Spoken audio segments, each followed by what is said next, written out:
In the summer of 1683, the imperial city of Vienna stood as the eastern bulwark of the Holy Roman Empire, a sprawling metropolis of narrow streets, Baroque churches, and sturdy stone walls that had withstood threats before. But as the Ottoman army under Grand Vizier Kara Mustafa Pasha advanced through Hungary, the city's inhabitants faced a peril unlike any in living memory. Emperor Leopold I and his court had fled westward to Passau and Linz, leaving the defense to Count Ernst Rüdiger von Starhemberg, a resolute nobleman who rallied the garrison of roughly 15,000 professional soldiers and some 8,700 civilian volunteers. By mid-July, the Ottoman host, estimated at over 100,000 fighting men with vast trains of artillery and support, had encircled Vienna, cutting off roads, rivers, and supplies. The suburbs outside the walls were set ablaze or demolished by the defenders themselves to deny the enemy cover, leaving a scorched plain that exposed any Ottoman approach to cannon fire. Inside the walls, life shifted into a tense, methodical rhythm shaped by survival. Families had begun preparations weeks earlier as rumors of the Ottoman advance turned to confirmed reports. Merchants and householders hurried to stock cellars with whatever could be bought or bartered: sacks of rye and wheat, barrels of salted pork and herring, dried peas, and casks of water drawn from the city's wells before the aqueducts were severed. In the homes of burghers and artisans alike, cellars became miniature fortresses of provisions, their stone floors lined with straw to keep goods dry and vermin at bay.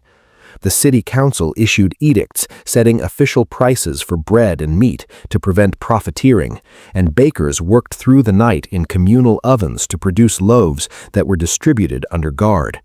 Early in the siege, food remained adequate, prices stable, markets still functioning in limited fashion, but everyone knew the encirclement would tighten. Religion provided the emotional anchor for many. The great Gothic Cathedral of St. Stephen's, its spire towering over the rooftops, became a focal point of communal prayer. Priests held masses daily, often in the dim light of candles as artillery rumbled in the distance. Congregants knelt on the cold stone floor, reciting litanies for deliverance from the infidel foe, their voices rising in Latin and German. The siege was framed not merely as a military contest, but as a clash of faiths, a defense of Christendom itself. Families gathered in homes for evening prayers, fathers reading from Bibles by candlelight, while children listened eye-wide. Fear mingled with faith.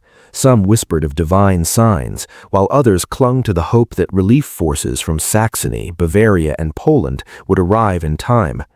Daily routines adapted to the new reality. Dawn often brought the first Ottoman salvos, cannonballs crashing into walls or rooftops, or mortars lofting explosive shells over the defenses in silent arcs. Defenders and civilians alike rose early, men heading to assigned posts on the ramparts or to labor details repairing breaches. Women and older children managed households, grinding grain into flour, rationing portions, boiling water to purify it, and tending small kitchen gardens in courtyards where possible. Artisans, shoemakers, tailors, printers continued their trades when lulls permitted, repairing boots for soldiers or printing broadsheets with news of distant allies.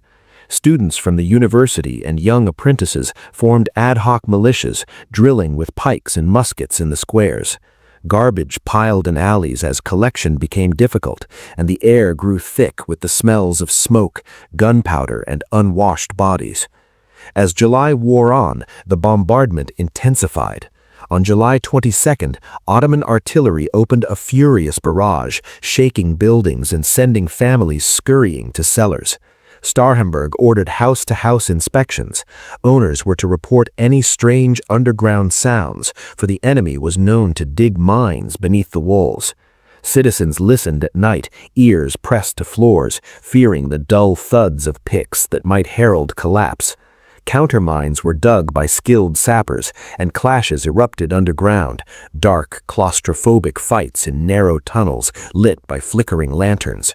Sorties ventured out under cover of darkness, groups of soldiers and civilians slipping through sally ports to burn Ottoman galleries or capture stray livestock. One such raid in late July brought back cattle, a brief windfall that allowed fresh meat for the wounded.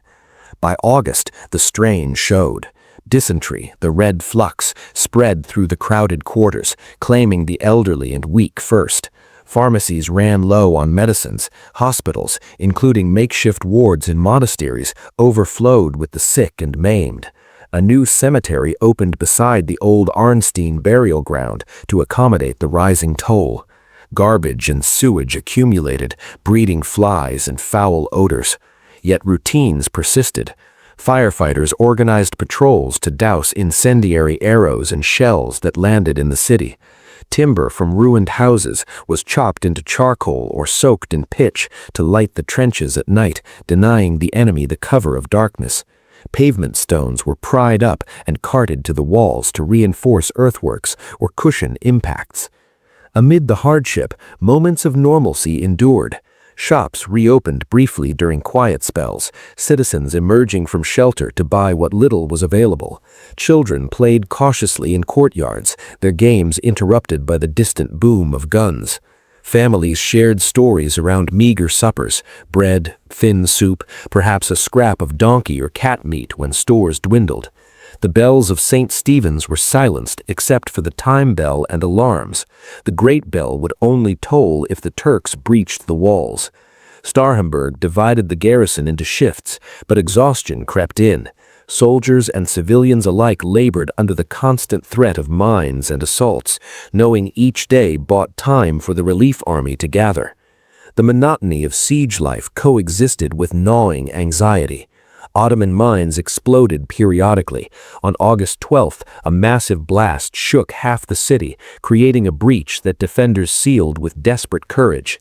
Families huddled in cellars during bombardments, mothers comforting children as dust sifted from ceilings.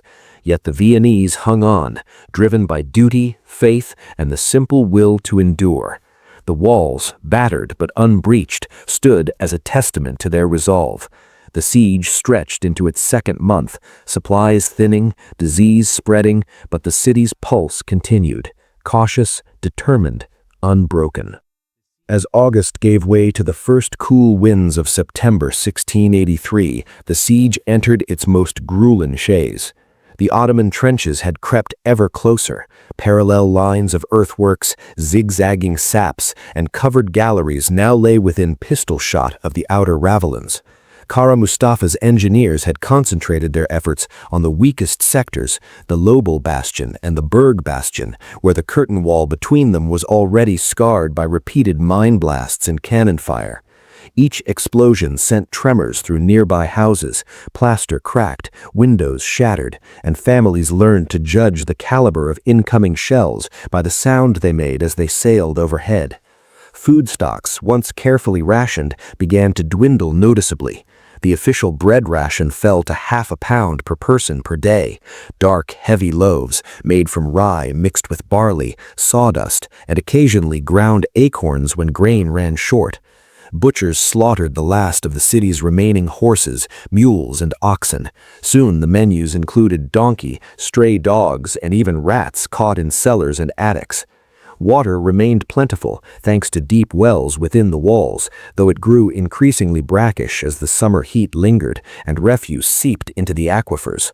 Householders boiled every drop they drew, adding vinegar or herbs when available to mask the taste.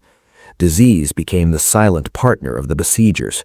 Dysentery raged through the poorer quarters first, then spread to wealthier homes as crowding increased. The sick lay on straw pallets in churches, monasteries, and private houses converted into makeshift hospitals. Jesuit and Capuchin friars moved among the afflicted, administering last rites and comforting the dying. Corpses were carried out at dusk to the new burial ground near the Schotten Tor, where gravediggers worked in shifts to keep pace with the rising toll. The stench of decay mingled with gunpowder smoke, creating an ever-present miasma that settled over the city at night. Despite the mounting misery, the daily rhythm of defense continued with grim determination. Dawn patrols climbed to the ramparts to assess overnight damage. Soldiers in dented Morian helmets and patched coats checked matchlocks, cleaned fouled barrels, and redistributed powder from dwindling magazines. Civilian volunteers, carpenters, masons, students, even women and boys joined work details that never ceased. They shoveled earth into gabions, dragged fascines into place to absorb cannonballs, and hauled timber to shore up collapsing sections of wall. When Ottoman mortars lobbed incendiary shells, firewatch teams dashed through the streets with buckets and hooks, smothering flames before they could spread. The city had learned to live with the constant threat of fire. Every household kept leather buckets filled and ready. The monotony of daily defense coexisted with desperate anguish. Ottoman mines exploded periodically. On August 12th, a massive blast shook half the city, creating a breach that defenders sealed with desperate courage. Families huddled in cellars during bombardments, mothers